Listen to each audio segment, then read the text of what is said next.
நம்முடைய மூதாதையர்கள் நமக்கு அளித்த நன்கொடை. அவற்றை நாம் முறையாக பயன்படுத்தினால் பல ஆண்டுகள் நோய் இல்லாமல் வாழலாம் என்கிறார் டாக்டர் கௌதமன் அவர்கள். நிகழ்ச்சியில் அடுத்த பகுதியாக வரவிருப்பது பல்லாண்டு வாழ்ந்திட. அன்பான கலைஞர் தொலைக்காட்சி நேயர்களுக்கு என்னுடைய இனிமையான காலை வணக்கங்கள். இன்றைக்கி நம்ம பார்க்கக்கூடிய தாவரத்துடைய பெயர் விதாரி அப்படின்னு சொல்லக்கூடிய ஒரு கொடிவகை தாவரம்.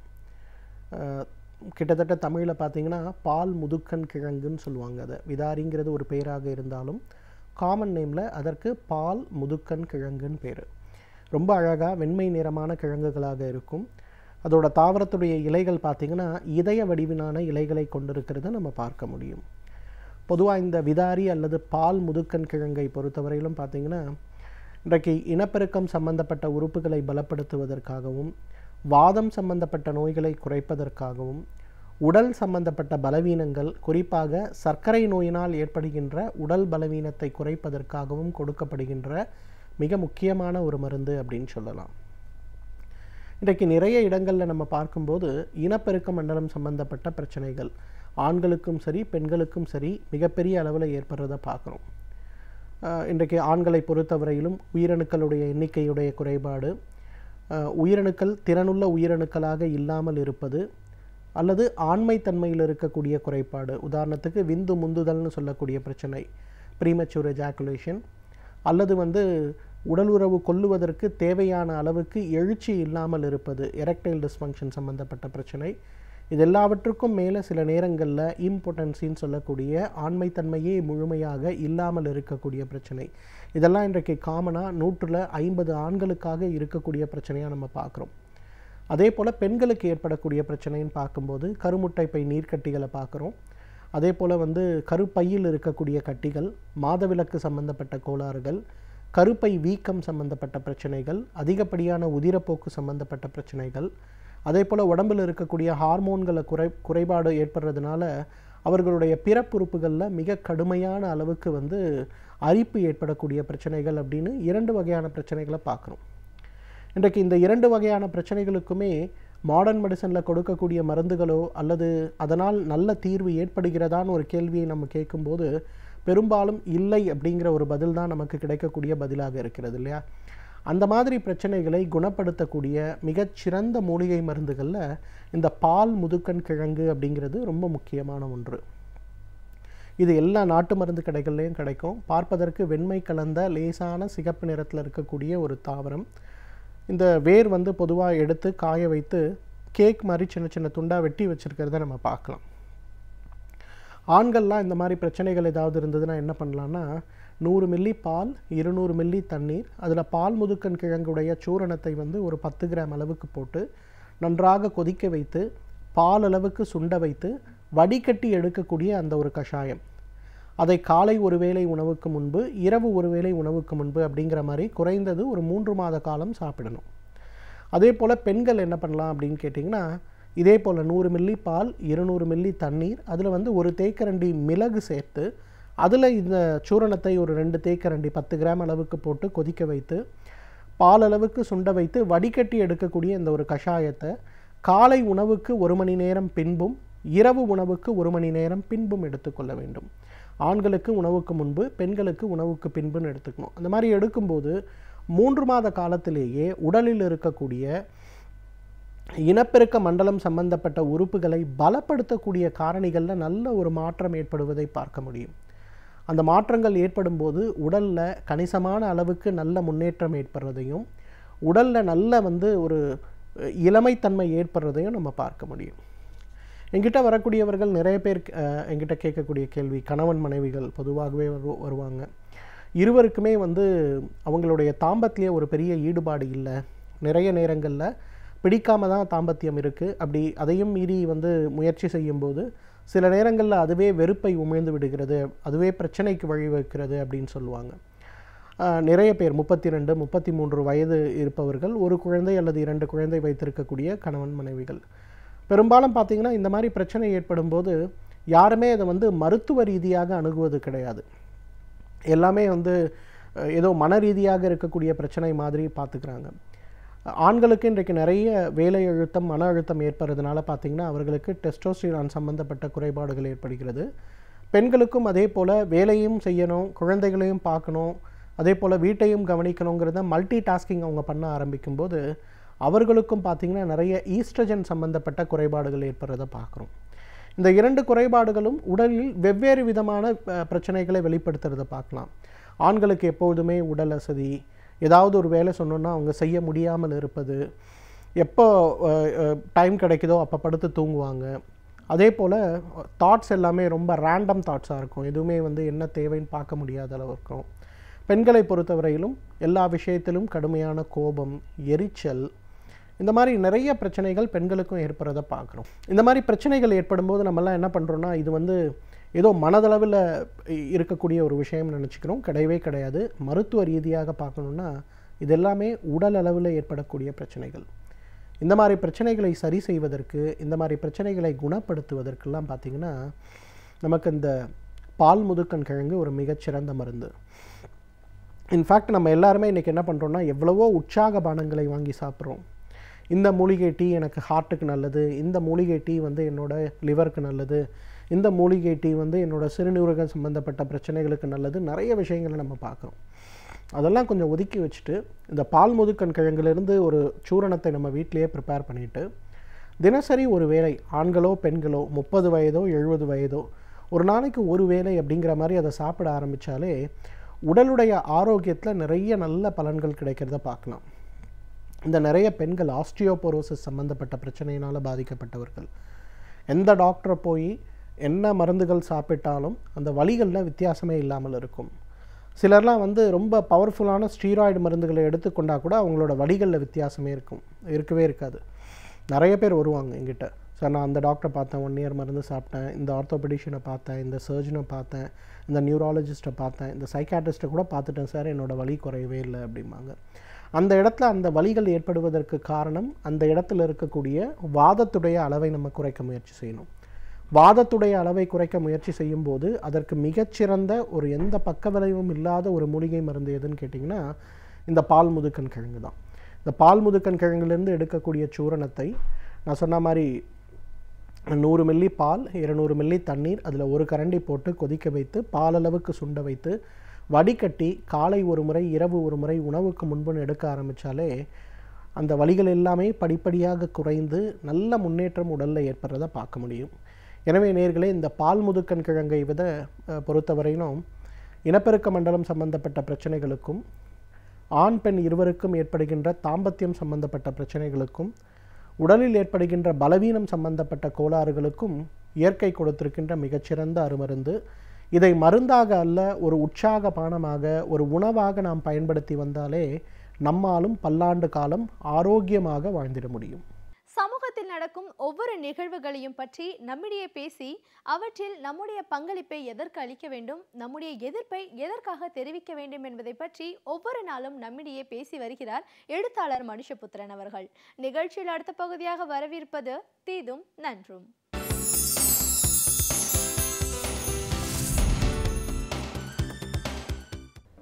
வணக்கம் நண்பர்களே, இன்னும் ஒரு இனிய காலை பொழுதில் தீதும் நன்றும் நிகழ்ச்சியில் உங்களை சந்திப்பதில் மிக்க மகிழ்ச்சி அடைகிறேன்.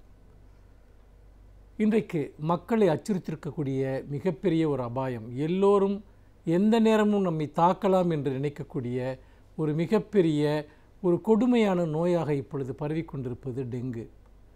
டெங்கு தொடர்பாக ஒவ்வொரு நாளும் வரக்கூடிய செய்திகள் என்பது நம்மை அச்சத்தில் உறைய வைக்கின்றன. இந்த அரசு கிட்டத்தட்ட மக்களை கைவிட்டு விட்டது, நம்முடைய அடிப்படை சுகாதார அமைப்புகள் முற்றாக சீர்குலைந்து போய்விட்டன என்பதைத்தான் இந்த செய்திகள் நமக்கு தொடர்ந்து காட்டுகின்றன. அப்படி பார்க்கிற போது இந்த டெங்கு என்பது இன்று எப்பொழுதும் இல்லாத அளவில் மிகப்பெரிய அளவிற்கு உயிர் பலிகளை மேற்கொண்டு வருகிறது. டெங்குவால் பாதிக்கப்பட்டவர்கள் 10,000 பேருக்கு மேல் இருக்கலாம் என்று சொல்லப்படுகிறது. அதனுடைய எண்ணிக்கை, உண்மையான எண்ணிக்கை இதைவிட அதிகமாக இருக்கும் என்றுதான் தொடர்ந்து பல்வேறு விதமான ஆய்வாளர்களும் சுட்டிக்காட்டுகிறார்கள். டெங்கு சார்ந்த மரணங்கள் நிகழாத நாளே கிடையாது. நூற்றுக்கணக்கான மரணங்கள் தமிழகத்தில் நடந்திருக்கின்றன.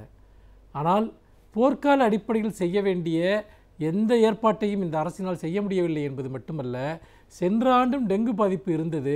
அது வரும் என்கிற ஒரு அடிப்படையில் எடுக்க வேண்டிய முன்னெச்சரிக்கை நடவடிக்கை எதுவுமே எடுக்கப்படவில்லை. டெங்கு காய்ச்சல் இவ்வளவு தூரம் பரவுவதற்கு என்ன காரணம்? ஏன் நாம் அதற்கான முறையான சிகிச்சைகள் அளிக்க முடியவில்லை? இது நம்முடைய மருத்துவ அமைப்பில் இருக்கக்கூடிய பல்வேறு விதமான பிரச்சனைகளோடும் அரசினுடைய அக்கறையின்மையோடும் தொடர்புடைய ஒரு விஷயமாக இருந்து கொண்டிருக்கிறது.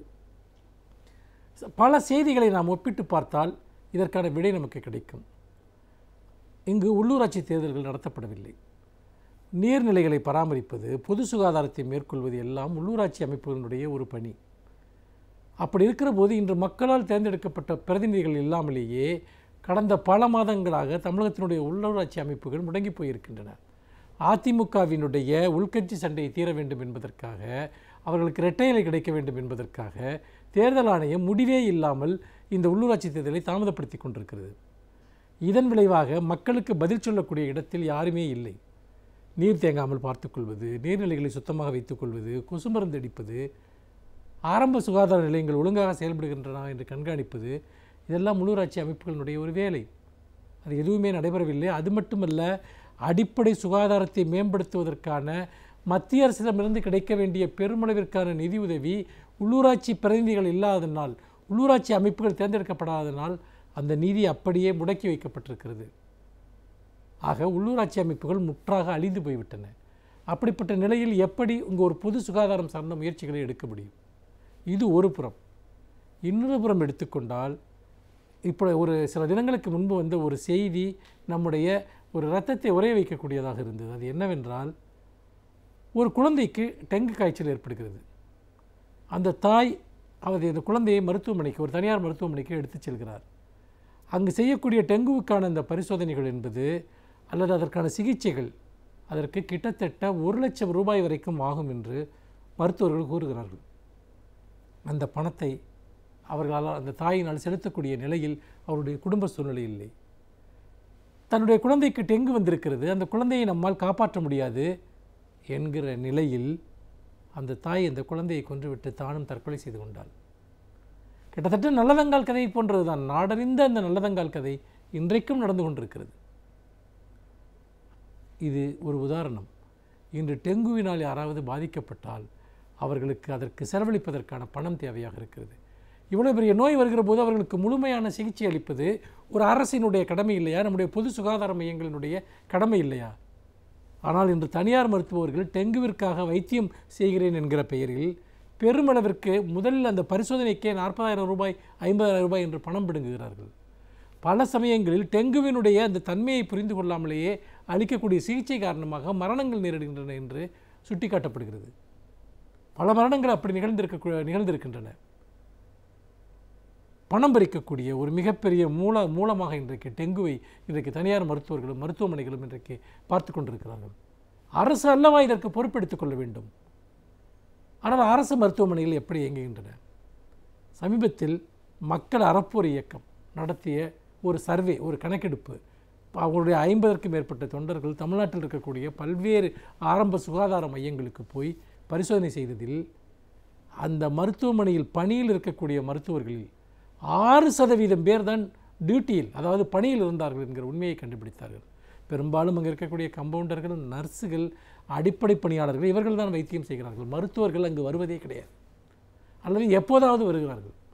அங்கே கழிவறை வசதி கிடையாது, ஒழுங்கான படுக்கை வசதி கிடையாது, ஒழுங்காக மருந்துகள் கிடையாது. மக்கள் மருத்துவமனைகளில் போய் அரசு மருத்துவமனைகளில் செத்து கொண்டிருக்கிறார்கள். இதற்கு பயந்து கொண்டு தான் அவர்கள் தனியார் மருத்துவமனைக்கு போனால் அங்கே ஒரு மிகப்பெரிய அளவிற்கான கொள்ளை, ஒரு லூட்டிங் நடக்கிறது. சமீபத்தில் இன்னொரு செய்தியை படித்தேன். தருமபுரியிலே ஒரு அரசு மருத்துவமனையிலே குழந்தை பிறக்க வேண்டிய நேரத்தில், அந்த பிரசவ சமயத்தில் மின்சாரம் போய்விட்டது. ஆனால் ஜென்ரேட்டர் அங்கு இருக்கிறது. அதை பராமரிப்பதற்கோ அதற்கு பெட்ரோல் ஊற்றுவதற்கோ நிதி ஒதுக்கீடு செய்யப்படவில்லை. ஜென்ரேட்டரை இயக்க முடியவில்லை. மெழுகுவர்த்தி வெளிச்சத்தில் பிரசவம் நடக்கிறது. இதுதான் இன்றைக்கு இருக்கக்கூடிய ஆரம்ப சுகாதார நிலையங்களுடைய யதார்த்தம். ஒருபுறம் கொள்ளையடிக்கக்கூடிய மருத்துவர்கள், தனியார் மருத்துவமனைகள், இன்னொரு புறம் புறக்கணிக்கப்பட்ட எந்த விதமான அடிப்படையான ஒரு வசதிகளும் இல்லாத மருத்துவர்கள் தங்களுடைய பொறுப்பை துறந்து இருக்கக்கூடிய ஆரம்ப சுகாதார மையங்கள். இப்படிப்பட்ட ஒரு அமைப்பை வைத்துக்கொண்டு மக்களை எப்படி டெங்குவிடமிருந்து காப்பாற்றுவது? என்ன இந்த அரசு செய்ய போகிறது? மக்கள் சாவதை தவிர வேறு வழி கிடையாதா? மிகுந்த வேதனையோடு இந்த காலையில் நாம் இதை பேச வேண்டியிருக்கிறது. மீண்டும் இன்னும் ஒரு புதிய சிந்தனையோடு உங்களை சந்திக்கிறேன். நன்றி, வணக்கம். ஒவ்வொரு நாளும் நாம் சந்திக்கும் சிறப்பு விருந்தினர்கள் அவர்களின் துறையை சார்ந்த அனுபவங்களை பற்றி நம்மிடையே பகிர்ந்து கொண்டு வருகிறார்கள். அந்த வகையில் இன்றைக்கு நாம் சந்திக்கவிருக்கும் சிறப்பு விருந்தினர் எந்த துறையிலிருந்து வந்து என்ன பயனுள்ள தகவல்களை நம்மிடையே பகிர்ந்து கொள்ள இருக்கிறார் என்பதை கவனிக்கலாம். நிகழ்ச்சியில் அடுத்த பகுதியாக வரவிருப்பது சிறப்பு விருந்தினர்.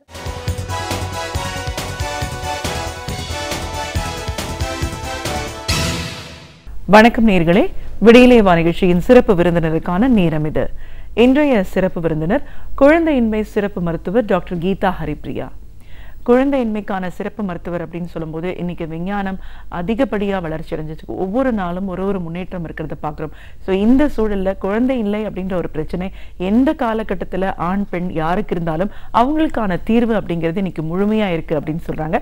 இது சார்ந்த பல விஷயங்களை நம்ம டாக்டர் கிட்ட கேட்டு தெரிஞ்சுக்கலாம். வணக்கம் டாக்டர். வணக்கம்.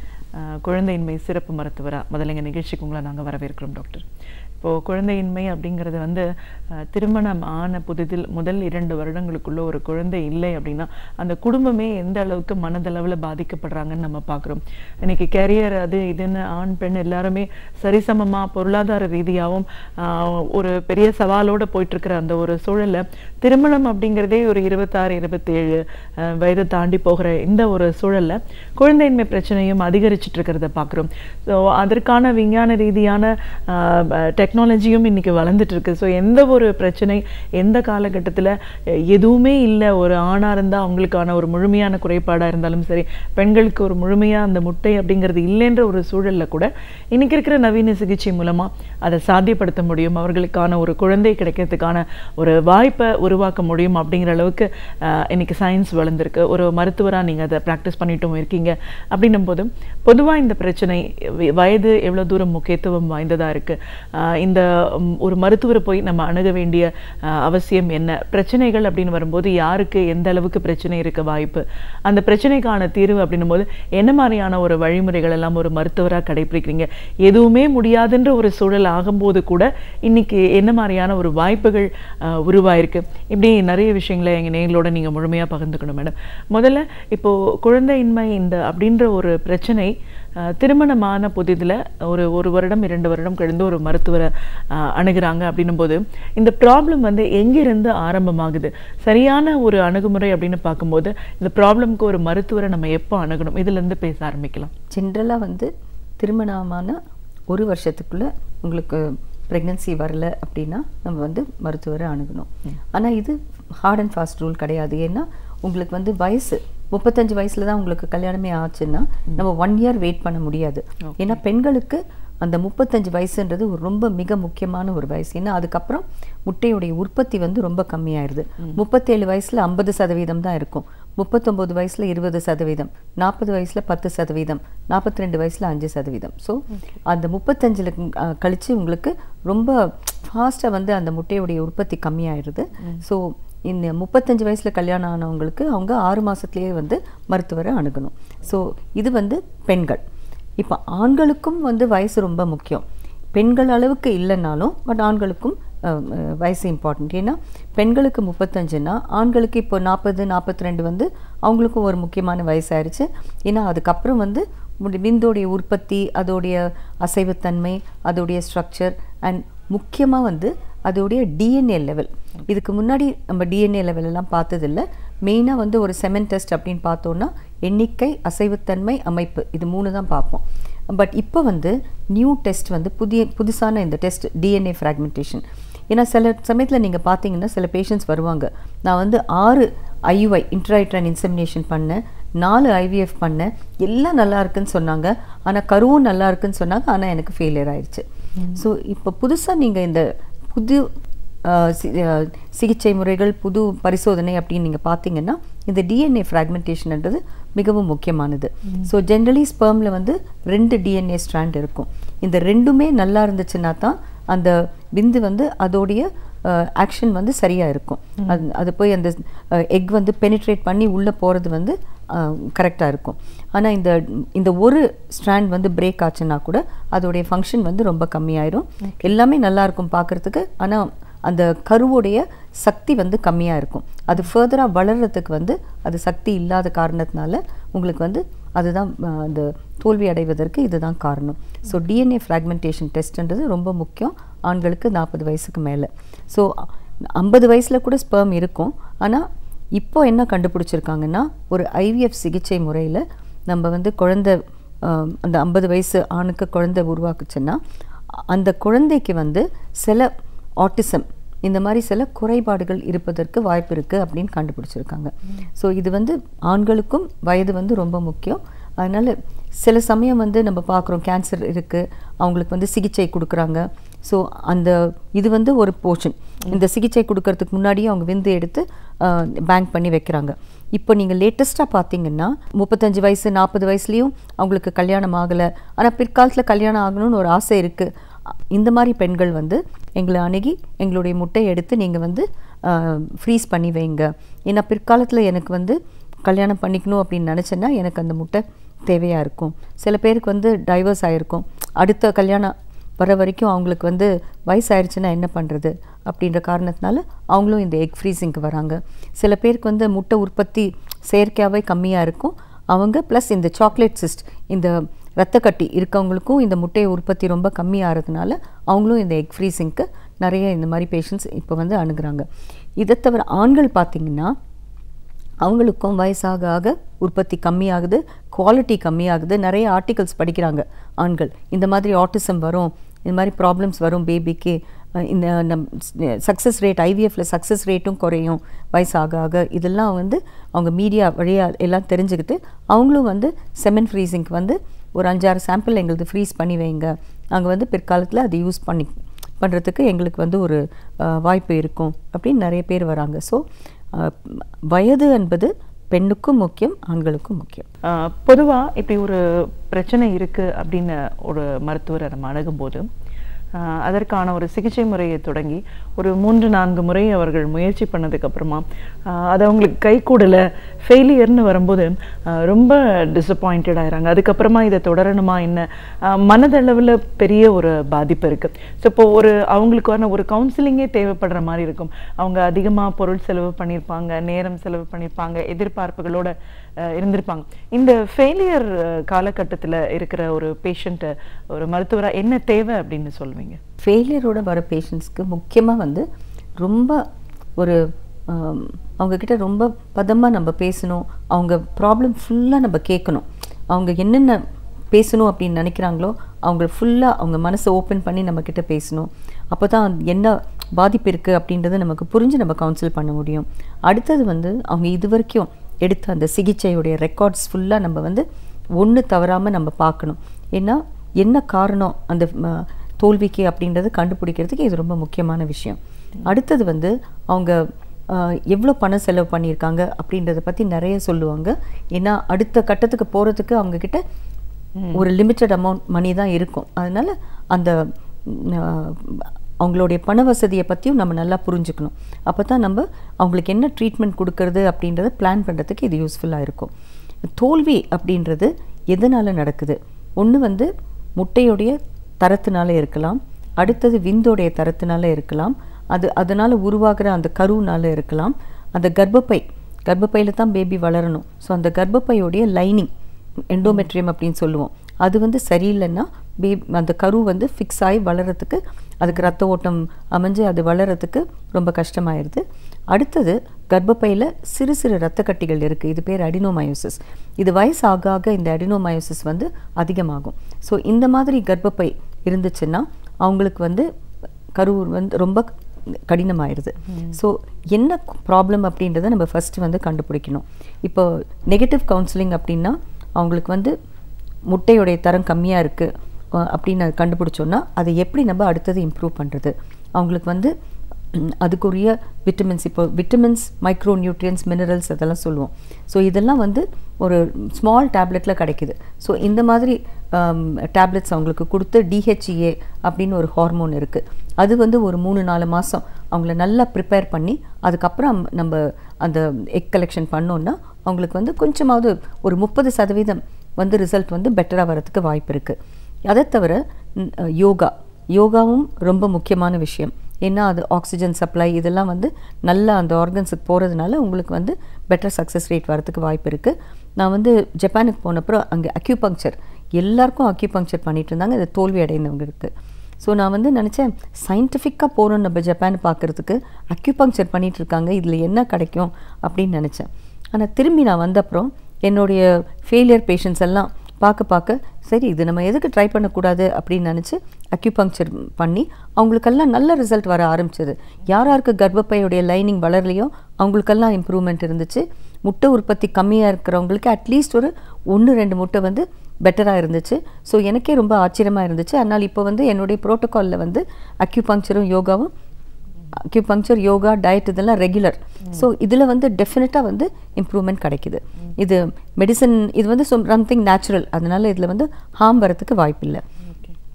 அடுத்தது நீங்கள் பார்த்தீங்கன்னா இந்த முட்டையோடைய தரத்தை நம்ம இம்ப்ரூவ் பண்ண முடியல அப்படின்னா புதுசாக ஒரு நியூ டெக்னாலஜி இருக்குது. இது பேர் வந்து சைட்டோபிளாஸ்மிக் ட்ரான்ஸ்ஃபர்.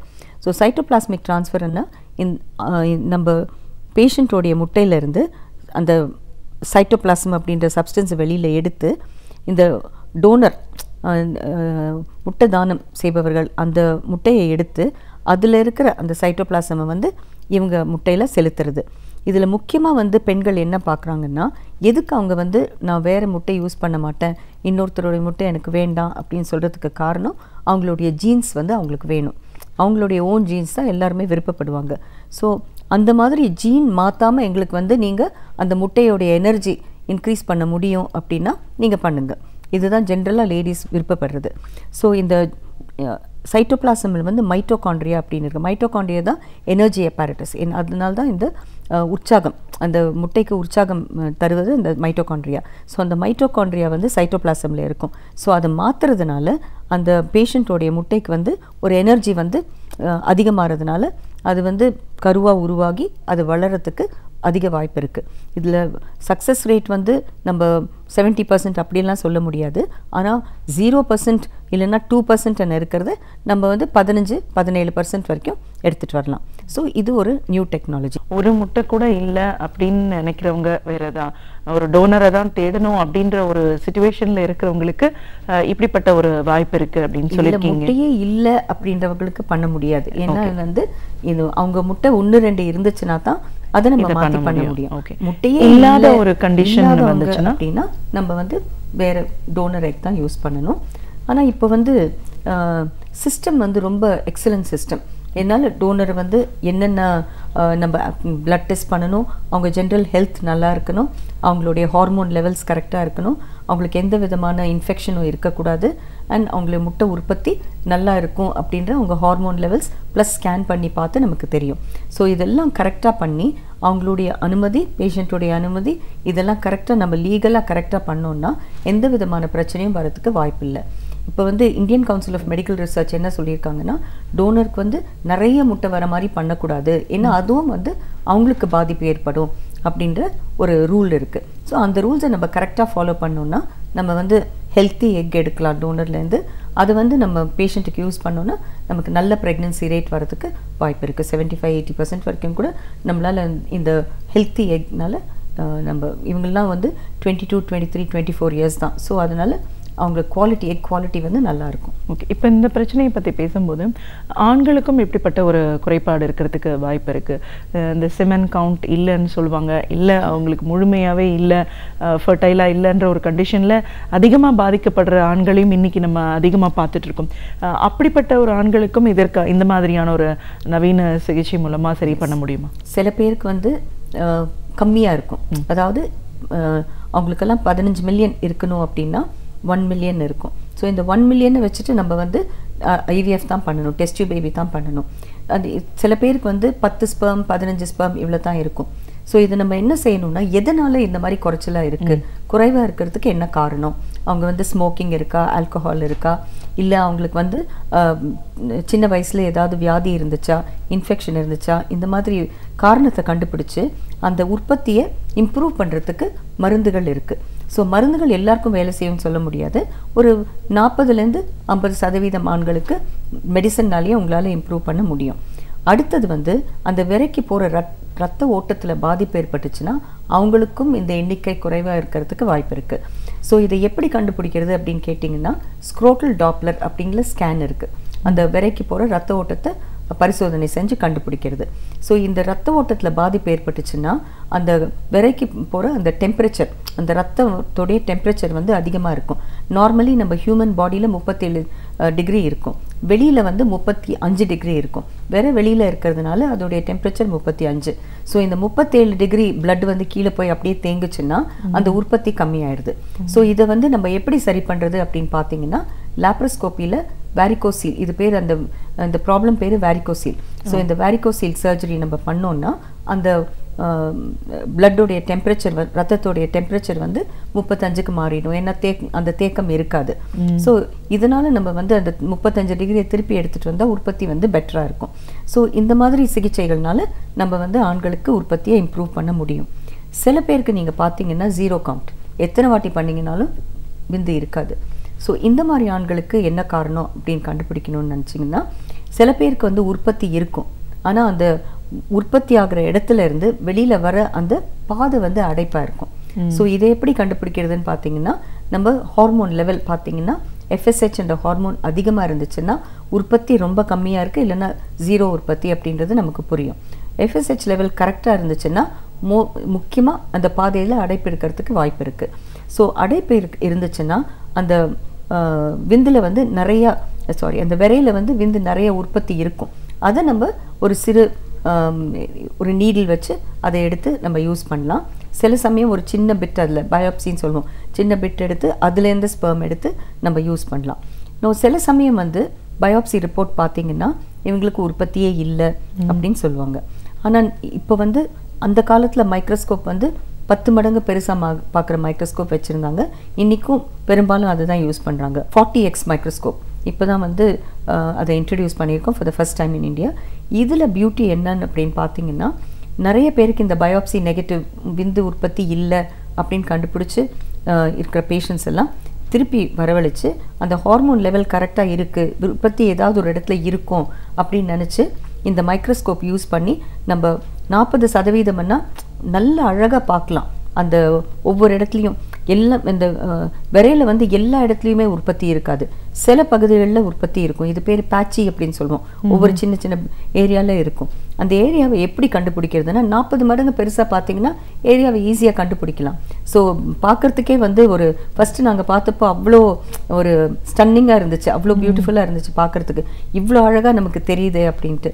ஸோ இந்த மாதிரி வந்து இப்போ இன்றைக்கி 15 பேஷண்ட் இந்த மாதிரி பண்ணி அதில் வந்து 10 பேருக்கு வந்து உற்பத்தி, இதுக்கு முன்னாடி நெகட்டிவ் கண்டுபிடிச்சவங்களுக்கெல்லாம் இப்போ வந்து உற்பத்தி இருக்குன்னு பார்த்து அதில் 3 பேர் வந்து கரு உருவாகி ப்ரெக்னன்சியும் வந்துருச்சு, மற்ற பேருக்கு கருவை உருவாக்கி வச்சுருக்கோம். ஸோ அவங்களுக்கு இனிமேல் குழந்தையே பிறக்காது அப்படின்னு நினச்சவங்களுக்கு இப்போ இந்த டெக்னாலஜினால் நம்மளால் வந்து அந்த விந்து உற்பத்தியை கண்டுபிடிச்சி அதை நம்ம செலக்ட் பண்ணி கொடுக்கறதுக்கு வாய்ப்பு இருக்குது. ஆனால் இந்த FSH லெவல் வந்து ரொம்ப அதிகமாக இருக்குது, 40, 50 இதெல்லாம் இருந்துச்சுன்னா கட்டாயம் உற்பத்தி இருக்காது அப்படின்ற முடிவு எடுத்துட்டு, ஸோ அப்போ வந்து உங்களுக்கு வந்து வேறு ஸ்பெர்ம் தான் நம்ம யூஸ் பண்ணி அதை வந்து நம்ம பேபியை உருவாக்கணும். ஆனால் ஆண்கள் இப்போ வந்து முந்தி மாதிரி கிடையாது. சரி, நமக்கு வந்து ஒரு தத்தெடுக்கணும் அப்படின்னு நினச்சோன்னா ரெண்டுமே நம்மளது கிடையாது. பட் நம்ம அண்ட் பப்ளிக் எல்லாருக்குமே தெரியும். ஸோ இது வந்து நம்ம விந்து மாத்திரம் வேறு நம்ம அக்செப்ட் பண்ணிக்கிட்டோன்னா நம்ம ஒய்ஃபோடைய ஜீன்ஸ் இருக்கும், அவங்க பேபியை கேரி பண்ணுவாங்க, அது நம்ம குழந்தை அப்படின்ற சொந்தம் அதிகமாக இருக்குன்றதுனால நிறைய ஆண்கள் இதுக்கு வந்து முன் வந்து அதை அக்செப்ட் பண்ணுறாங்க. ஒரு ஆணுக்கோ பெண்ணுக்கோ அவங்களுக்கு இல்லை அப்படின்ற ஒரு சிச்சுவேஷன் வரும்போது ஒரு டோனரை தேடி போகிறதுன்ற கண்டிஷன். இப்போ இந்த மாதிரியான ஒரு இதில் பார்ஷியல் பேரண்டிங்கும் இருக்குது இல்லைங்களா? ஸோ இப்போது அம்மாவோடதோ தந்தையோடதோ இருக்குது அப்படின்னும் போது பிரச்சனைகள் நிறைய வரல. இப்போ இந்த டோனர் கான்செப்ட் எந்த அளவுக்கு எந்த ஒரு பிரச்சனையும் இல்லாமல் போயிட்டுருக்குன்னு சொல்லுவீங்க மேடம்? பிரச்சனை வந்து நம்ம வந்து அதை ஆரம்பிக்கிறப்பவே அவங்கக்கிட்ட ஃபுல்லாக கவுன்சிலிங், இது என்ன, இது 2 பேர்கிட்டயுமே பேசணும். ஏன்னா வந்து 2 பேருமே ஒரே சமயத்தில் உட்கார வச்சு பேசணும். ஏன்னா 2 பேருக்குமே புரியணும். இது வந்து அவங்க 2 பேரும் மனசளவில் ஒத்துக்கிட்டு வரணும். ஏன்னா பிற்காலத்தில் வந்து அவங்களுக்குள்ள மிஸ் அண்டர்ஸ்டாண்டிங் வரக்கூடாது. அண்ட் முக்கியமான வந்து டாக்குமெண்டேஷன், அதாவது 2 பேரும் கையெழுத்து போட்டு கொடுக்கணும். அது வந்து அவங்களுக்கும் நல்லது, அண்ட் நம்ம ஹாஸ்பிட்டல் நடத்துகிறவங்களுக்கும் அது நல்லது. ஸோ இந்த மாதிரி ரூல்ஸ் கரெக்டாக ஃபாலோ பண்ணோன்னா இதில் வந்து பிரச்சனை வரத்துக்கு வாய்ப்பு இல்லை. இது வரைக்கும் நாங்கள் ஆல்மோஸ்ட் 9500 டோனர் பேபிஸ் வந்து பிறந்திருக்கு. பட் இந்த மாதிரி வந்து யாருமே வந்து இந்த பேபி எனக்கு பிடிக்கல, எங்களுக்கு இதனால வந்து மனஸ்தாபம் வருது, அந்த மாதிரி யாரும் வந்து கம்ப்ளைண்ட் பண்ணுறதில்ல. எல்லாமே தேவைப்பட்டுச்சுன்னா தான் பண்ணுறோம். எல்லாமே பேஷண்ட்ஸ் கிட்ட சொல்லி அவங்க அனுமதி பெற்று தான் எல்லாமே இந்த சயின்டிஃபிக் டெக்னாலஜியை யூஸ் பண்ணி தான் பண்ணுறோம். ஸோ நம்ம வந்து கவுன்சிலிங் வந்து ரொம்ப இம்பார்ட்டன்ட். அவங்களுக்கு அது தேவை அப்படின்ற நிலைமையில தான் நம்ம அவங்கக்கிட்ட அதை பற்றி பேச போகிறோம். பேசிட்டு அவங்க 2 பேருக்கும் டைம் கொடுத்து அவங்களுக்கு நல்லா யோசனை பண்ணி இது வந்து உங்களுக்கு பிற்காலத்தில் எந்த விதமான பாதிப்பும் வரக்கூடாது, நல்லா 2 பேரும் டிஸ்கஸ் பண்ணிட்டு வாங்க அப்படின்னு சொல்கிறோம். அண்ட் அவங்களுடைய ரிட்டன் கன்சென்ட் அனுமதியோடு நம்ம இந்த ப்ரொசீஜர் பண்ணுறதுனால அவங்களுக்கும் அதில் பைண்டிங் இருக்குது, எங்களுக்கும் அதில் சேஃப்டி இருக்குது. ஸோ இதில் எந்த விதமான பிரச்சனையும் வரத்துக்கு வாய்ப்பில்லை. ஓகே, இப்போது இந்த நவீன சிகிச்சை முறைகளில் பேசும்போது இந்த இன்ஃபர்டிலிட்டியோட ஒரு மருத்துவத்தில் லேப்ரோஸ்கோபிக் அப்ரோச் வந்து இப்போ ரொம்ப அட்வான்ஸ் ஆகிருக்கு. அது இன்னும் நல்ல ரிசல்ட்ஸ் கொடுக்குது அப்படின்னு சொல்கிறத பார்க்குறோம். இது எவ்வளோ தூரம் நீங்கள் அனுபவபூர்வமாக பார்த்துருக்கீங்க டாக்டர்? ஃபர்டிலிட்டி ட்ரீட்மெண்ட்டில் லேப்ரோஸ்கோபி இல்லாமல் ஒன்றுமே பண்ண முடியாது அப்படின்ற ஒரு நிலைமை. லேப்ரோஸ்கோப் மாத்திரம் இல்லை, லேப்ரோஸ்கோப்பின்னா அது வயிற்றில் செலுத்தி கர்ப்பப்பை, அந்த ஃபெலோப்பியன் டியூப், அந்த சினைப்பை இதை பார்க்குறது. ஹிஸ்ட்ரோஸ்கோப்பின்றது அதை விட மோர் இன்ட்ரெஸ்டிங். இதுக்கு முன்னாடி கர்ப்பப்பை உள்ளே போய் பார்க்குறதுக்கு எந்த விதமான வழியும் இல்லை. ஆனால் நீங்கள் இப்போ கர்ப்பப்பை உள்ளே போய் அவ்வளோ அழகாக அந்த குழந்தை வளர்கிற இடத்த நீங்கள் பார்க்கலாம். ஸோ அதில் வந்து உங்களுக்கு வந்து சில சமயம் இன்ஃபெக்ஷனால் எல்லாம் ஒட்டிகிட்டு இருந்து அந்த கரு வளர்கிறதுக்கு இடமே இல்லாமல் ஒரு ப்ராப்ளம் வரலாம். ஸோ அதை நம்ம சரி பண்ணலாம் ஹிஸ்ட்ரோஸ்கோப் வழியாக. அதை தவிர சின்ன கட்டிகள், ஃபைப்ராய்ட், பாலிப் அப்படின்னு சொல்லுவோம். ஸோ இந்த மாதிரி கட்டிகள் இருந்துச்சுனாலும் அதை எடுக்கலாம்.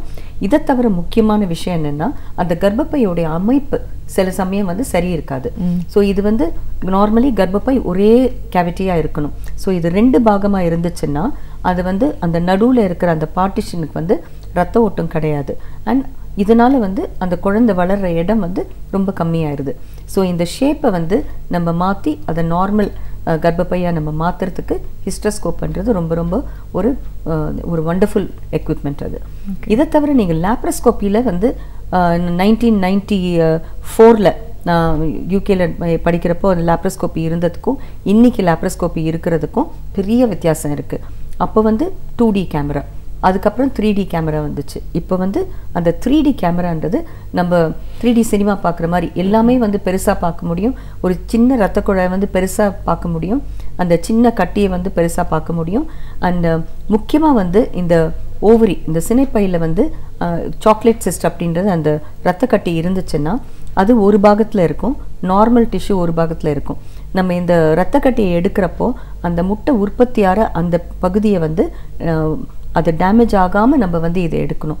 நம்ம எடுக்கிறப்போ அந்த ப்ளீடிங் நிறுத்துறதுக்கோசரம் கொஞ்சம் கரண்ட் யூஸ் பண்ணுவோம். ஸோ அது வந்து ஸ்ப்ரெட் ஆச்சுன்னா அந்த முட்டை நார்மலாக உற்பத்தி ஆகிற ஏரியா டேமேஜ் ஆகிடும். ஸோ நம்ம வந்து இந்த 3D லேப்ரோஸ்கோப்பியில் இந்த அந்த பார்ட்டிஷன் கரெக்டாக கண்டுபிடிக்க முடியும். ஸோ அது வந்து நம்ம ப்ளீடிங் அதிகமாகாமல் இருக்கிறதுக்கு வாசோப்ரெசின் என்ற இன்ஜெக்ஷன் இருக்குது. அதை போட்டுட்டு இந்த நார்மல் டிஷ்யூ வந்து கரெக்டாக கண்டுபிடிச்சி பாதிக்கப்பட்ட ஏரியாவை மாத்திரம் எடுத்துகிட்டு மற்றதை வந்து அழகாக நீங்கள் அப்படியே ப்ரிசர்வ் பண்ணலாம். இதனால் வந்து உற்பத்தி பிற்காலத்தில் கம்மி ஆகாமல் இருக்கும். அண்ட் முட்டை உற்பத்தின்றது ரொம்ப முக்கியம். ஏன்னா ரொம்ப டேமேஜ் ஆயிடுச்சுன்னா அந்த முட்டை ரொம்ப கம்மியாயிடும். அண்ட் அதுக்கப்புறம் நம்ம டோனர் எக் போக வேண்டிய ஒரு நிலைமை ஏற்படலாம். ஸோ 3D லேப்ரோஸ்கோப்பி இதில் வந்து ரொம்ப ரொம்ப யூஸ்ஃபுல். அடுத்த இது வந்து ஃபைப்ராய்ட்ஸ். ஸோ இந்த ஃபைப்ராய்டுன்றது கர்ப்பப்பையில் ஏற்படக்கூடிய கட்டி.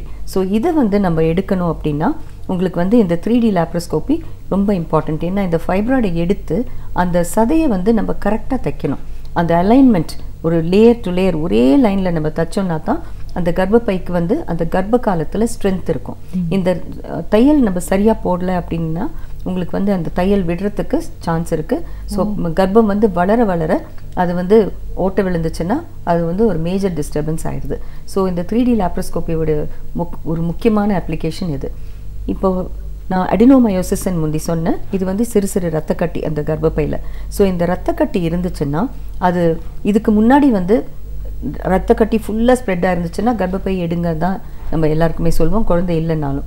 ஆனால் இப்போ நீங்கள் பார்த்தீங்கன்னா இந்த 3D லேப்ரோஸ்கோப்பி வழியில் நம்ம ஒரு டிஃப்ரெண்ட் டைப் ஆஃப் ஆப்ரேஷன் இருக்குது.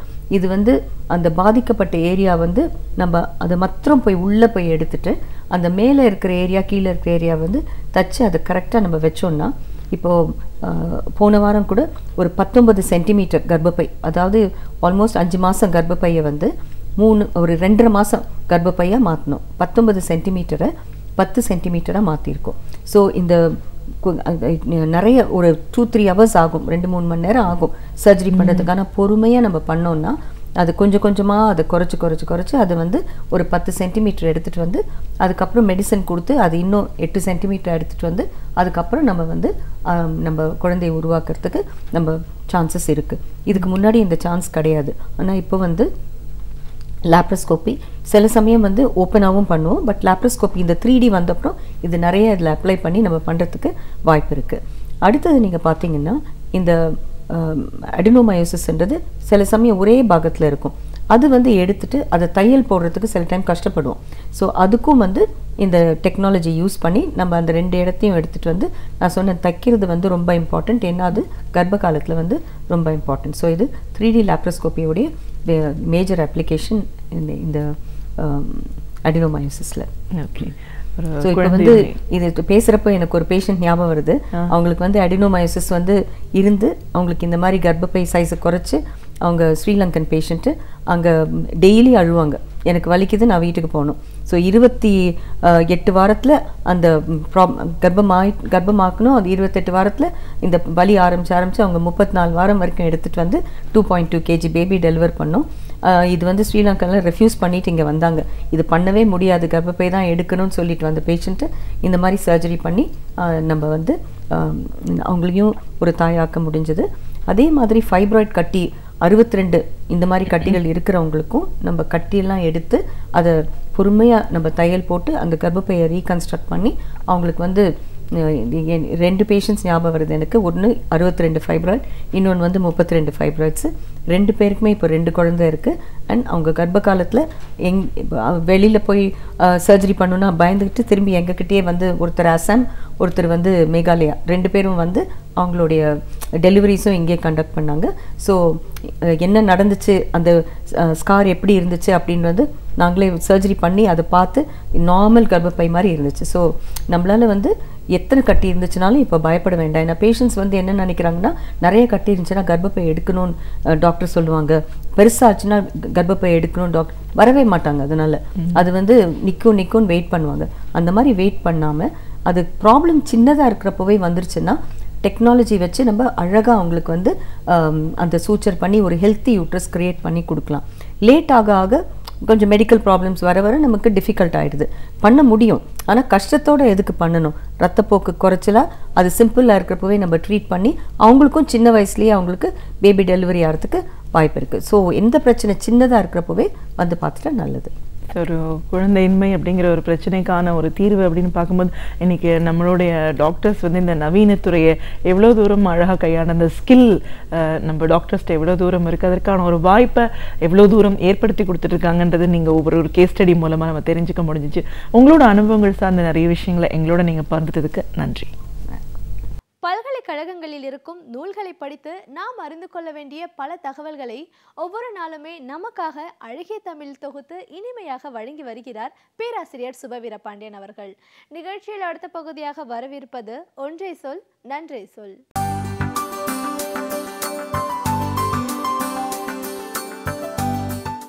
அனைவருக்கும் என் அன்பு வணக்கம். அக்டோபர் மாதம் தொடங்கி வரிசையாக நோபல் பரிசுகள் பல்வேறு துறைகளுக்கும் அறிவிக்கப்படும். இந்த ஆண்டுக்கான நோபல் பரிசுக்கான அறிவிப்புகள் ஏற்கனவே தொடங்கிவிட்டன. மருத்துவத்துறைக்கு, இயற்பியல் துறைக்கு அந்த பரிசுகள் அறிவிக்கப்பட்டிருக்கின்றன. சில நாள்களுக்கு முன்பு இயற்பியல் துறையில் 3 பேருக்கு கூட்டாக இந்த ஆண்டுக்கான நோபல் பரிசு வழங்கப்பட்டிருக்கிறது. அந்த ஃபேக்கல்டி ஆஃப் ஃபிசிக்ஸ் என்று நாம் சொல்லுகிறோமே, அந்த துறை இன்றைக்கு உலக அளவில் வளர்ந்து கொண்டிருக்கிற அறிவியல் துறைகளில் குறிப்பிடத்தக்கதாக இருக்கிறது. அதில் இந்த முறை ஒருவருக்கல்ல 3 பேருக்கு அந்த பரிசுகள் அளிக்கப்பட்டிருக்கின்றன. அதுவும் சமமாக பகிர்ந்தளிக்கப்படவில்லை.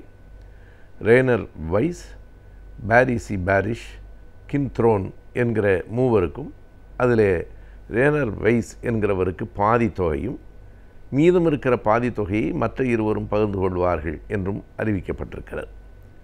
இந்த 3 பேரும் என்ன கண்டுபிடித்திருக்கிறார்கள்?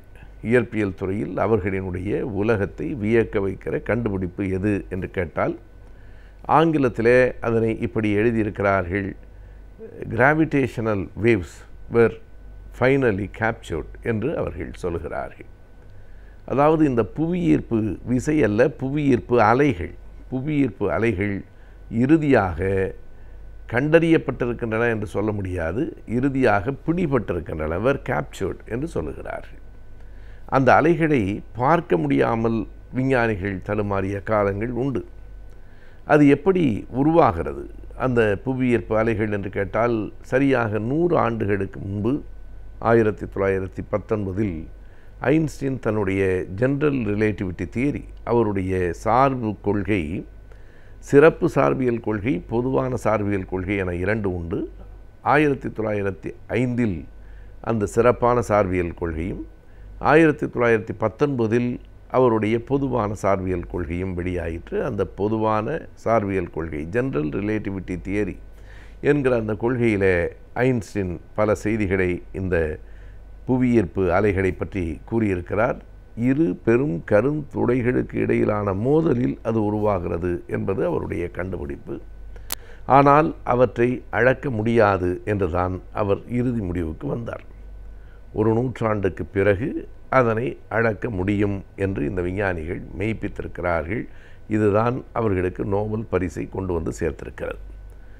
இந்த அறிவியல் ஆய்வை இயற்பியல் துறையில் அவர்கள் எப்படி கண்டறிந்தார்கள் என்பதெல்லாம் அந்த துறை வல்லுநர்களுக்குத்தான் புரியுமே தவிர நம்மை போன்ற பொதுவானவர்கள் அதனை அறிந்து கொள்ள முடியாது. மக்களில் யாரெல்லாம் இயற்பியல் துறையில் தேர்ந்தவர்களாக இருக்கிறார்களோ அவர்களுக்கும் அந்த துறை சார்ந்த மாணவர்களுக்கும் அது புரியக்கூடும். நம்மை பொறுத்தளவு மேலோட்டமாக நாம் அறிந்து கொள்ளுகிற செய்திகளும் அந்த விஞ்ஞானிகளின் மூலம் நாம் பெறக்கூடிய சில உந்து சக்திகளும் இதில் இருக்கின்றன. 3 விஞ்ஞானிகளை பற்றியும் முதலில் குறிப்பிட வேண்டும். என்ன ஒரு சிறப்பான செய்தி என்றால், 3 பேருமே 75 வயதுக்கு மேற்பட்டவர்கள். அவர்களில் மிக இளையவருக்கு என்ன வயது என்று கேட்டால் 77. அந்த 3 பேரில் அந்த கிம் த்ரோனுக்கு வயது 77, பாரிசி பாரிஷ் அவருடைய வயது 81. மூத்தவர் இந்த மூவரிலும் கூட கூடுதல் தகுதியாக அந்த பரிசை பெற்றிருக்கிறார் என்று சொல்லப்படுகிற ரேனர் வைஸ் அவருடைய வயது 85. இது நம் எல்லோருக்குமே ஒரு பக்கத்தில் வியப்பாகவும் ஒரு பக்கத்தில் ஊக்கமாகவும் இருக்கிறது. 85 வயதில் விடாமல் ஆய்வு செய்து நோபல் பரிசை ஒருவர் பெற்றுவிட முடியும் என்பது எல்லோருக்குமே ஒரு புதிய ஊக்கத்தை தருவதாக அந்த செய்தி இருக்கிறது. அதற்கு இன்னொன்றையும் நாம் பார்க்க வேண்டும். இந்த 3 பேருமே அமெரிக்காவை சேர்ந்தவர்கள். அதிலே 2 பேர் வேறு நாடுகளில் பிறந்து அமெரிக்காவுக்கு குடியேறி அமெரிக்கர் ஆனவர்கள். கிம் த்ரோன் அங்கேயே பிறந்தவர், அமெரிக்கர். அமெரிக்க நாட்டினுடைய சுற்றுச்சூழல், உணவு முறை இவைகளெல்லாம் 85 வயதிலும் 80 வயதுக்கு பிறகும் மனிதர்களை உடல் நலத்தோடு வைத்திருக்கிறது. இந்தியாவிலும் இன்றைக்கு மருத்துவ அறிவியல் எவ்வளவோ வளர்ந்திருக்கிறது. முன்பெல்லாம் 60 வயதானால் வயதாகிவிட்டது என்கிற எண்ணம் இன்றைக்கு 75க்கு பிறகுதான் அந்த எண்ணம் வருகிறது. ஆனால் இன்றைக்கு அமெரிக்காவில், ஐரோப்பாவில் 85 வயதும் என்பதும் கூட புதிய புதிய ஆய்வுகளுக்கு உரிய வயதாக இருக்கிறது என்பது ஒரு செய்தி.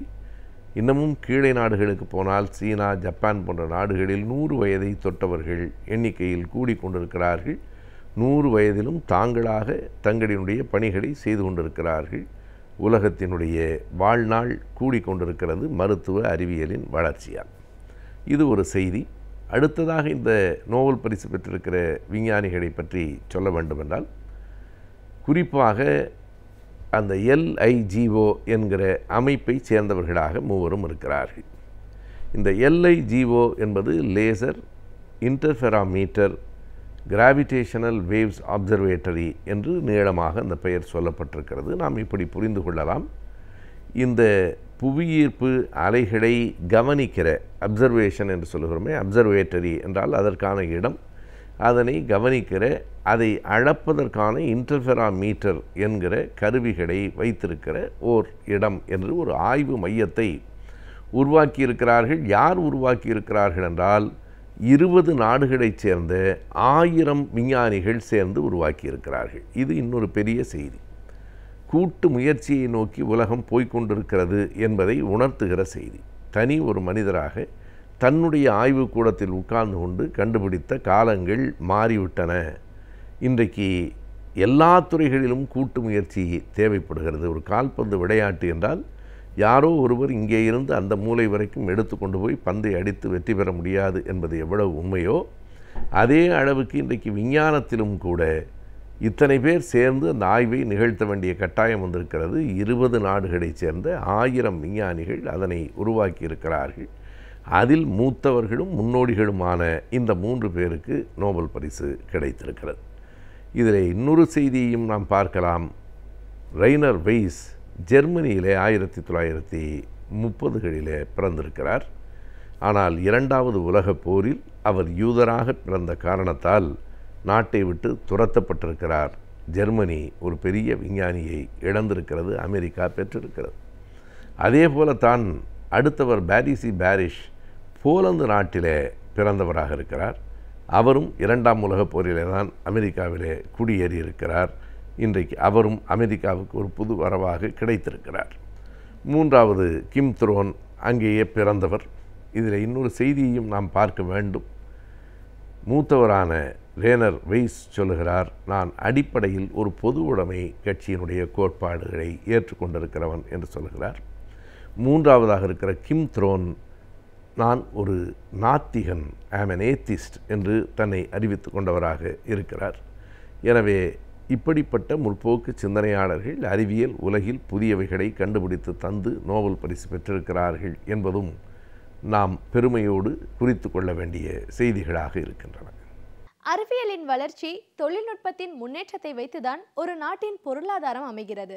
அந்த வகையில் அறிவியலின் முன்னேற்றத்தை பற்றியும் தொழில்நுட்பத்தின் வளர்ச்சியை பற்றியும் ஒவ்வொரு வாரமும் இந்த பகுதியின் மூலமாக நாம் அறிந்து வருகிறோம். இன்றைக்கும் சில தகவல்களை பற்றி தெரிந்து கொள்ளலாம். நிகழ்ச்சியில் அடுத்த பகுதியாக வரவிருப்பது ஆலோசனை நேரத்தில் அறிவியல் மற்றும் தொழில்நுட்பம்.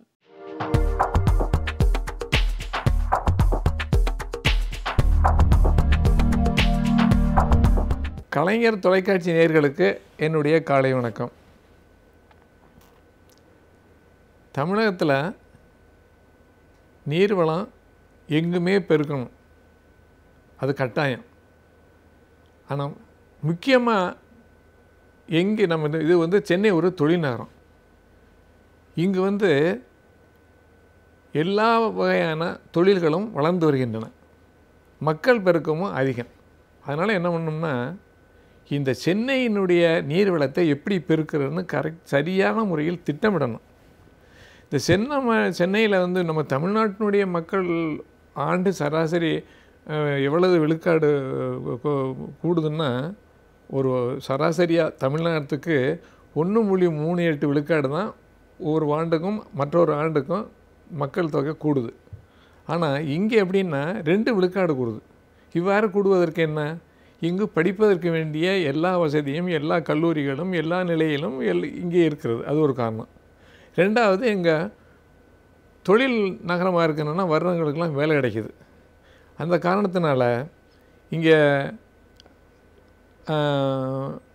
நீர்வளம் அந்த மக்களுக்கு ஏற்ற அளவு நாம் நீர்வளத்தை கொடுக்கணும். இப்போ இருக்கிற மக்கள், நாம் கிரேட்டர் சென்னையை சொல்லவில்லை, அந்த நம்மளுடைய நம்ம சென்னை என்று சொல்லுகின்ற அப்போ சொன்னோம் இல்லையா, அந்த சென்னை நம்ம இருக்கின்ற மக்கள் தொகை கிட்டத்தட்ட 50 லட்சம். இதே அளவு போனோம்னா 2050, அதாவது 2 விழுக்காடு கூற போகும்போது 2050 கிட்டத்தட்ட 1 கோடி மக்கள், அதாவது 10 மில்லியன் அந்த அளவுக்கு வளரும். ஆக இந்த அளவு வளர்கிற போது அவர்களுக்கு வேண்டிய தண்ணீர் தேவை நம்ம கண்டிப்பாக கொடுக்கணும். இப்போ நான் 2004 இங்கே இருக்கிற மக்களுக்கு எவ்வளோ தண்ணீரை கொடுக்கலான்னு ஒரு கணக்கு போட்டேன். அந்த கணக்குப்படி பார்த்தோம்னா, நம்ம இங்கே என்னென்ன பல வகையான வகைகளில் நமக்கு தண்ணீர் கிடைக்கிறது.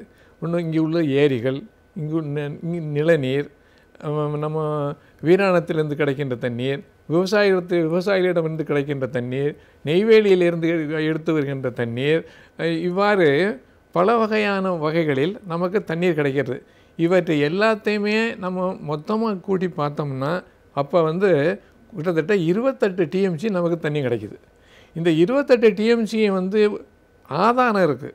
ஆனால் 28 டிஎம்சிக்கு நம்ம ஆதாரம் இருக்குது. இந்த ஆதாரம் ஒவ்வொரு வருஷமும் கிடைக்குதா அப்படின்னு என்ன பண்ணி பார்த்தேன். அந்த 2004க்கு முன்னாடி உள்ள ஒரு 16 வருஷத்தில் நான் என்ன கணக்கு பண்ணி பார்த்தோம்னா சராசரியாக ஒரு ஆண்டுக்கு 2.41 டிஎம்சி தான் இருக்குது. அதாவது எப்படின்னா அது 68 மில்லியன் கனமீட்டர். அப்போ இருந்த காலத்தில் அவங்களுக்கு எப்படின்னா அந்த தண்ணியை வச்சுக்கிட்டு எவ்வளவு பேருக்கு கொடுக்கலான்னாக்கா ஒரு ஒரு வருஷத்துக்கு தொடர்ந்து எவ்வளோ லிட்டர் கொடுக்கணுன்னாக்கா 43 லிட்டர் தான் கொடுக்கலாம். அந்தளவு குறைவாகத்தான் நம்ம சராசரி 28 டிஎம்சி இருந்தாலும் சராசரியாக நமக்கு வந்து நிரந்தர நீர்வளமாக 2.4 டிஎம்சி தான் இருக்குது. அதனால் 68 டிஎம் அதாவது நமக்கு எவ்வளோன்னா 43 தான் கொடுக்கலாம். இதை 2050 கொடுக்கணும்னாக்கா எவ்வளோ தான் கொடுக்கணும்? இது 15 போயிடும். ஏன்னா இந்த இதே தான் நீர்வளம்னு வச்சுக்கிட்டோம்னா 15 கனமீட்டர் வச்சுக்கிட்டு என்ன பண்ண முடியும்? சாதாரணமாக ஒரு 15 லிட்டர் வச்சுக்கிட்டு என்ன பண்ண முடியும்? அப்போ ஒன்றுமே பண்ண முடியாது. சராசரியாக எப்படியும் 135 லிட்டராவது ஒரு சராசரி மனிதனுக்கு அன்றாட தேவைக்கு கொடுக்கணும். அந்தளவுக்கு கொடுக்க முடியாது. ஆனால் இப்போ என்ன பண்ணுறாங்கன்னா இப்போ சமீப காலங்களில் கடல் நீரை நன்னீராக்கி பயன்படுத்த ஆரம்பித்து விட்டார்கள். அவ்வாறு அந்த வகையில் நமக்கு 190 மில்லியன் லிட்டர் அளவுக்கு நமக்கு வந்து அந்த நீர்வளத்தை பெருக்கி இருக்கிறார்கள்.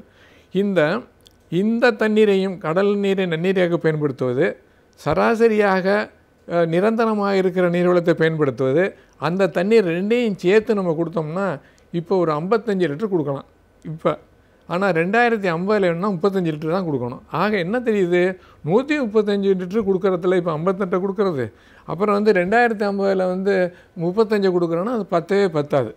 ஆக நீர் வளத்தை எப்படி பெருக்கணும் அப்படின்னு நான் அதை பார்க்கின்ற போது நமக்கு வந்து நம்ம என்ன வீராணத்துலேருந்து தண்ணி கிடைக்குன்னா அது வந்து சில நேரத்தில் கிடைக்காது, சில நேரத்தில் கிடைக்காது. அப்புறம் அதே மாதிரி தெலுங்கு கங்கையில் வந்து நமக்கு வந்து வருஷத்துக்கு 15 டிஎம்சி கொடுக்கணும்னு அதுதான் உடன்படிக்கை. அந்த தண்ணி அவ்வளோதையும் நம்ம எப்படியாவது பெறணும். அப்புறம் நிலநீர் வளத்தில் நிலநீர் குறைஞ்சி போச்சுன்னா அங்கே நிலநீர் செறிவை செய்யணும். நிலநீர் செய்து அது எவ்வளவு நமக்கு கிடைக்கணுமோ அந்த அளவுக்கு செறிவை செய்து அந்த தண்ணீரை அந்த அளவுக்கு நம்ம நமக்கு வேண்டிய அளவுக்கு நம்ம அந்த நிலநீர் செறிவை செய்து நாம் அந்த தண்ணீர் வளத்தை கூட்டணும். அப்புறம் அதுக்கடுத்து சொன்னோம்னா இப்போ வந்து கழிவு நீர் இருக்கு இல்லையா, அதை நம்ம வந்து கணக்கில் எதுலேயுமே எடுத்துக்கிறதே கிடையாது. கழிவு நீரும் ஒரு நீர் வளம் தான். அதை வந்து நன்னீராக்கி பயன்படுத்தினா இப்போ சில நாடுகளில் சிங்கப்பூர் இருக்குது, நமக்கு அருகில் இருக்குன்னா அந்த நாட்டிலெல்லாம் தண்ணியை குடிக்கிற அளவுக்கு அதை பயன்படுத்திடுறாங்க. நம்ம குடிக்க வேண்டாம், மற்ற பயன்பாடுகளுக்கு குளிக்கிறதுக்கு இதுக்கெல்லாம் இல்லாமல் கழிவறைகளுக்கு பயன்படுத்துறது, அந்த மாதிரி தண்ணியை பயன்படுத்தணும். அதனால் அந்த தண்ணியை நம்ம பயன்படுத்துறதுக்கு நம்ம பயன்படுத்தணும். ஆக அப்புறம் விவசாயிகிட்ட கிடைக்கிற நீர், நெய்வேலியில் கிடைக்கிற நீர், அந்த தண்ணீரெல்லாம் நமக்கு அப்படி எல்லாம் சேர்த்து பார்த்தோம்னா எவ்வளவு வரணும்னா 56 டிஎம்சி அளவு நீரளவை இங்கு பெருப்பதற்கு வாய்ப்பு இருக்கிறது. இந்த 56 டிஎம்சியை வந்து ஒரு நாளைக்கு எவ்வளவு அதை பெருக்கி வகுக்கணும்னா கிட்டத்தட்ட 4300 மில்லியன் லிட்டர். இப்போ 4300 மில்லியன் லிட்டரை இப்போ இருக்கிற 50 லட்சம் மக்களோட பகிர்ந்துக்கிட்டாக்கா எவ்வளோதையுமா பகிர்ந்துக்கலாம்? 800 லிட்டர் ஒரு நாளைக்கு கொடுக்கலாம். ஆனால் 2050 கிட்டத்தட்ட 400 லிட்டர் கொடுக்கலாம். 135க்கு 800 கொடுக்கறது, 400 கொடுக்குறது பெரிய செய்தி. ஆனால் நீங்கள் இதுக்கு என்ன நினைக்கணும்னா எப்படி பண்ண முடியும்? பண்ணலாம், ஏன் பண்ண முடியாது? இதுக்கெல்லாம் வந்து அந்தளவுக்கு ஆக்கமும் ஊக்கமும் ஒரு தொலைநோக்கு பார்வையும் இதை கண்ணும் கருத்துமாக செய்யலாம். நான் ஒரே ஒரு செய்தியை சொல்ல ஆசைப்படுகிறேன். ஆந்திராவில் வந்து போன வருஷம் இதே சமயத்தில் 140 கிலோமீட்டர் 147 கிலோமீட்டர் 4 நதிகளை 8 மாதத்தில் ஆந்திராவுடைய சீஃப் மினிஸ்டர் அந்த நதிகளை, அதாவது கோதாவரி, கிருஷ்ணா, பெண்ணார், இந்த நதிகள் இந்த நர்மதை, இந்த நதிகளையெல்லாம் என்ன பண்ணார்? இணைச்சிட்டார். அவர் இணைச்சதில் என்ன பண்ணால் 17 லட்சம் ஹெக்டேருக்கு நிலத்துக்கு பாசனத்துக்காகவும் அங்கே உள்ள மக்களுக்கெல்லாம் குடி தண்ணீர் குளிப்பறதுக்கு எல்லாத்துக்கும் தண்ணீர் வளர்த்த ஒரு 8 மாதத்தில் செய்யும்போது ஏன் நம்ம செய்ய முடியாதா? ஒரு தொலைநோக்கு பார்வையுடன் இந்த சென்னை மாநகரத்துக்கு எந்த வழிகளை வழிகளில் பின்பற்ற முடியுமோ அந்த வழிகளில் ஒரு 10 ஒரு 5 ஒரு 6 ஆண்டுகளில் நம்ம பண்ணணும். ஆனால் இதையெல்லாம் சில சமயங்களில் நமக்கு தண்ணியே எல்லாம் எவ்வளோ தான் பண்ணாலும் சமயத்தில் ரொம்ப சிரமம் இருக்கும்.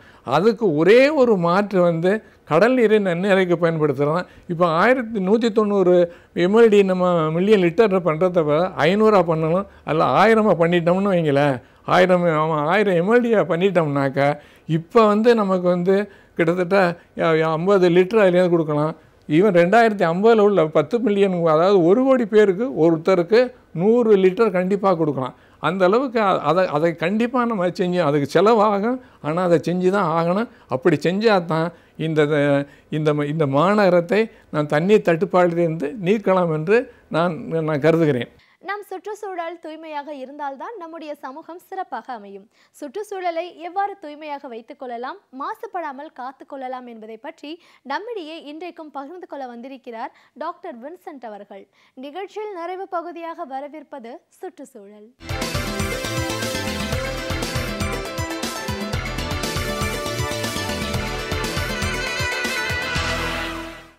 இன்றைக்கு ஒரு அசாதாரண சூழல் நிலவுகிறது. நான் ஏற்கனவே 2 முறை டெங்கு நோயை பற்றி குறிப்பிட்டிருக்கிறேன். ஆனால் இப்பொழுது அதை எப்படி எதிர்கொள்வது என்பதோடு மட்டுமல்லாமல் யார் எந்த பணியை செய்கிற பொழுது இந்த டெங்கு நோயிலிருந்து நம்முடைய மக்களை காப்பாற்ற முடியும் என்பதற்கு ஒரு வழிகாட்டுதலாக இந்த செய்தியை குறிப்பிட விரும்புகிறேன். ஏனென்றால் இன்றைக்கு ஏற்பட்டிருக்கிற ஒரு சூழல் என்னவென்று கேட்டால், அசாதாரண சூழல் என்பதையே விட ஒரு பேரிடர் என்று தான் சொல்ல வேண்டும். ஏனென்றால் இன்றைக்கு அரசனுடைய கணக்கெடுப்பு பிரகாரம் பார்க்கிற பொழுது கிட்டத்தட்ட 10,000 மக்கள் இந்த நோயினால் பாதிக்கப்பட்டிருக்கிறார்கள் என்ற ஒரு செய்தி இப்பொழுது வந்திருக்கிறது. இதில் அனைவருடைய பொறுப்பும் இருக்க வேண்டும் என்பதற்கு இந்த வழிகாட்டுதல் இருப்பதோடு இல்லாமல் மற்ற நாடுகளில் எப்படி எதிர்கொள்கிறார்கள் என்பதை பற்றியும் நான் குறிப்பிட விரும்புகிறேன். அதன் மூலம் அந்த வழிமுறையை பின்பற்றுகிற பொழுது இந்த நோயிலிருந்து நம்முடைய மக்களை காப்பாற்றக்கூடிய வாய்ப்பு இருக்கிறது. ஏனென்றால் பெரிய ஒரு தாக்கத்தை ஏற்படுத்துவதோடு இல்லாமல் பல பேர் நம் கண்ணுக்கு முன் மடிந்து கொண்டிருக்கிறார்கள் என்பதை நாம் ஏற்றுக்கொள்ள முடியாது. ஆனால்தான் இந்த நோய் எந்த அளவிற்கு ஒரு கொடியதாக மாறிக்கொண்டு வருகிறது என்பதை நாம் இப்பொழுது புரிந்தாக வேண்டும். பொதுவாகவே நமக்கு ஒரு நல்ல சூழல் எப்பொழுது ஏற்படுகிறது என்றால், ஒரு வெள்ளம் வருகிற பொழுதோ அல்லது ஒரு சூறாவளி வருகிற பொழுதோ நாம் அனைவரையுமே எதிர்பார்ப்பதில்லை. ஆனால் அனைவருமே ஒன்று சேர்ந்து அதை எதிர்கொள்கிற, உதாரணமாக சென்னையில் வெள்ளம் வருகிற வந்த பொழுது எந்த அளவிற்கு அவரவர்கள் தங்களுடைய பணியை செய்ததனுடைய காரணமாக பெரிய இழப்பை நாம் தவிர்த்திருக்கிறோம். அந்த பெருமை இன்று கூட நமக்கு இருக்கிறது. ஏனென்றால் அனைவருமே இணைந்து அந்த பணியை மேற்கொண்டதனுடைய காரணமாக வெகு விரைவில் இயல்பு நிலைக்கு நாம் திரும்பி வந்தோம் என்பது வெள்ளிடை மலையாக அனைவருக்குமே தெரிந்த விஷயம். அதுபோன்றுதான் இந்த டெங்கு நோயிலிருந்து நம்முடைய மக்களை காப்பாற்றுவதற்கு இதுதான் சரியான தருணம். நாம் அனைவருமே ஒன்றுபட வேண்டும் என்பது, ஒன்றுபட்டு அதன் மூலம் இந்த நோயை நாம் நிச்சயமாக எதிர்கொள்ள தயாராக வேண்டும். இல்லை என்றால் இன்னும் பல பேர் பாதிப்புக்கு ஆளாவார்கள் என்பதை நாம் புரிந்தாக வேண்டும். இதில் இவர்கள் செய்ய வேண்டும், அவர்கள் செய்ய வேண்டும் என்று இப்பொழுது பேசுவதற்கு வாய்ப்பில்லை. ஆனால் ஒரு 4 நிலையில் செய்ய வேண்டிய சூழல்கள் என்ன என்பதை இப்பொழுது பார்ப்போம்.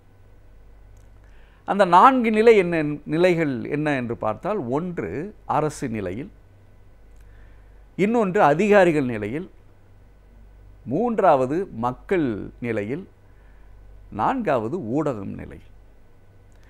இந்த 4 நிலைகளும் ஒன்று இணைகிற பொழுது இந்த நோயை எளிதாக விரட்டிவிடக்கூடிய வாய்ப்பு இருக்கிறது.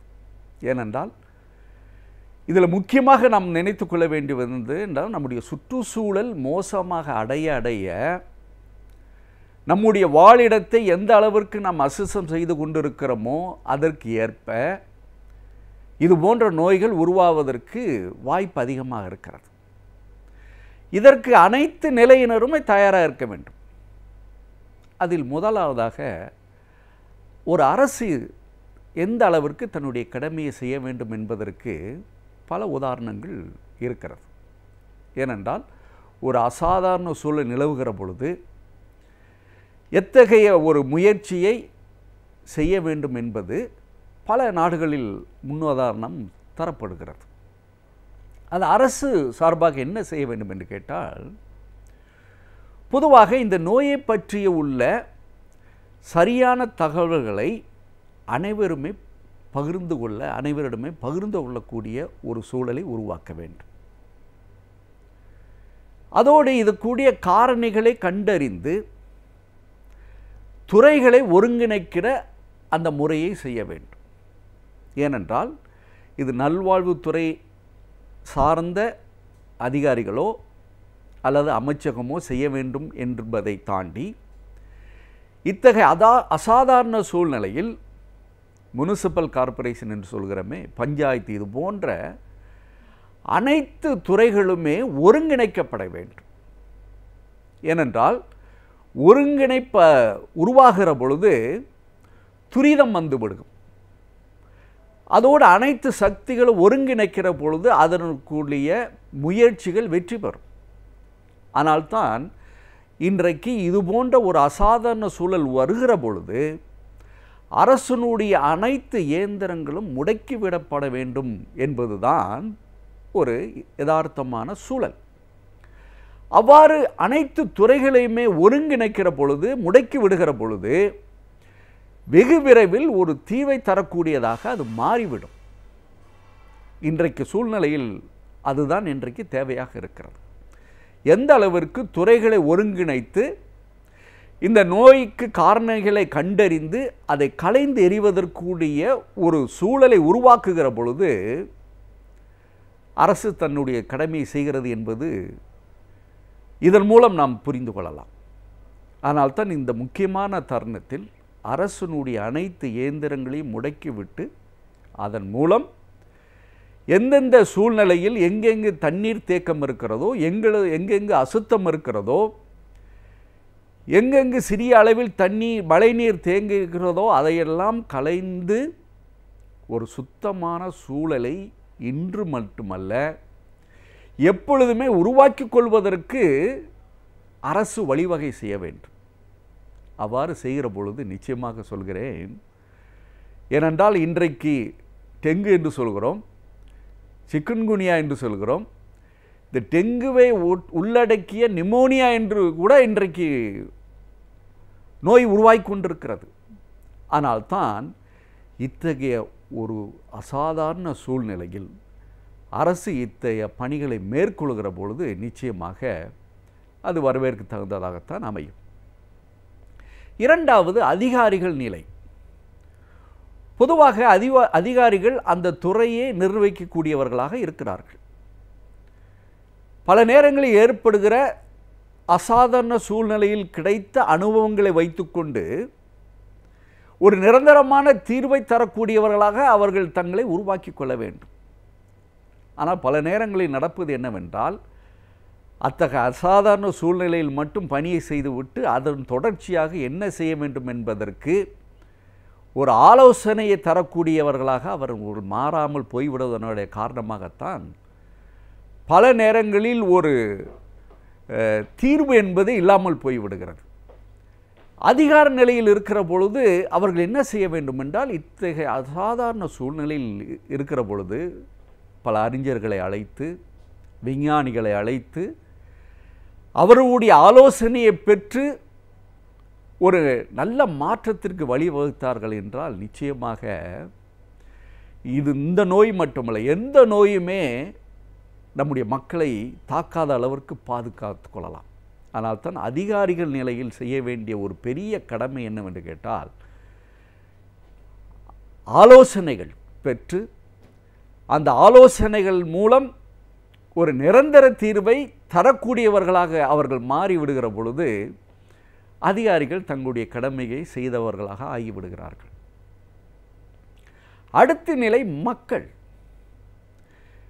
மக்களுக்கு இதை பற்றி உள்ள ஒரு விழிப்புணர்வு. இன்னைக்கு டெங்கு எந்த அளவிற்கு வருகிறது, அதுவும் ஏடிஸ் கொசு கடிப்பதனால் வருகிறது என்பதை மக்கள் புரிந்து கொண்டு தன்னுடைய இடங்களையும் தன் இடத்தை மட்டுமல்ல அதை சுற்றியுள்ள பகுதிகளையும் சுத்தமாக வைத்து கொள்ள வேண்டும். நான் மக்கள் என்று சொல்கிற பொழுது அதில் முக்கியமான ஒரு பிரிவினரை குறிப்பிட விரும்புகிறேன். இளைஞர்கள் தங்கள் பகுதியில் இருக்கிற நீர் தேக்கத்தையும் அசுத்தத்தையும் களைவதற்கு போர்க்கால நடவடிக்கையில் இளைஞர்கள் தங்களை ஈடுபடுத்தி கொண்டு தங்களுடைய இடத்தை, அது கிராமமாக இருக்கலாம், நகரமாக இருக்கலாம், எத்தகைய இடமாக இருந்தாலும் நோய் பரவுகிற இடத்தில் மக்கள் தங்களுடைய ஈடுபாடோடு, அதோடும் இளைஞர்கள் தங்களுடைய ஈடுபாடுகளோடு அதை செய்கிற பொழுது நிச்சயமாக நம் மக்களை நாமே பாதுகாத்துக் கொள்கிறோம் என்ற ஒரு மகிழ்ச்சியும் இருக்கும். அதோடு மக்களுக்கு இந்த விழிப்புணர்வு இருக்கிற பொழுது நிச்சயமாக நாளைக்கு இத்தகைய ஒரு அசாதாரண சூழல் உருவாகாமல் பாதுகாத்துக் கொள்வதோடு இல்லாமல் இத்தகைய கொடிய கொசுக்கள் நம்மளை காயப்படுத்தி விடாமல் அல்லது நோய்களுக்கு நம்மளை உள்படுத்தி விடாமல் பாதுகாத்து கொள்ளுகிற அந்த விழிப்புணர்வை நாம் பெற்றாக வேண்டும். அதனால்தான் மக்கள் தங்களை பாதுகாத்து கொள்ளுகிற முறையில் இளைஞர்கள் இதை அதிகமாக ஈடுபடுகிற பொழுது நம்முடைய வாழிடத்தை சுத்தமாக வைத்துக் கொள்ளக்கூடிய வாய்ப்பு இருக்கு. நான்காவது நிலையில் ஊடகங்கள் சரியான தகவல்களை பெற்று மக்களுக்கு வழிகாட்டுகிற வகையில் பல கருத்துக்களை தர வேண்டும். அதுவும் இத்தகைய அசாதாரண சூழ்நிலையில் இதனுடைய இந்த டெங்குவை பற்றி உள்ள கருத்துக்களை மக்களுக்கு சரியான முறையில் கொடுக்கிற பொழுது, அதுவும் வழிமுறைகளை எந்த அளவிற்கு இதிலிருந்து பாதுகாத்து கொள்ளலாம் மக்கள் என்ற வழிமுறையும் அதுக்கு மருத்துவ ரீதியாக உள்ள விஷயங்களையும் சொல்லுகிற பொழுது நிச்சயமாக ஒரு ஒருங்கிணைப்போடு இந்த நோயிலிருந்து மக்களை காப்பாற்றி கொள்ள முடியும். இது டெங்கு நோய்க்கு மட்டுமல்ல, எத்தகைய நோய்க்கும் இது பொருந்தும் என்பதை புரிந்து கொள்கிற பொழுது இத்தகைய மாடல் என்று சொல்வார்களே, இந்த முன் உதாரணத்தை பயன்படுத்தி இந்த நோயிலிருந்து மக்களை காப்பாற்றிக் கொள்ள முடியும். அதன் மூலம் நம்முடைய சுற்றுச்சூழலும் நம்முடைய மக்களுடைய வாழ்க்கை நிலையும் நன்றாக அமைப்பதற்கு வாய்ப்பு அதிகமாக இருக்கிறது.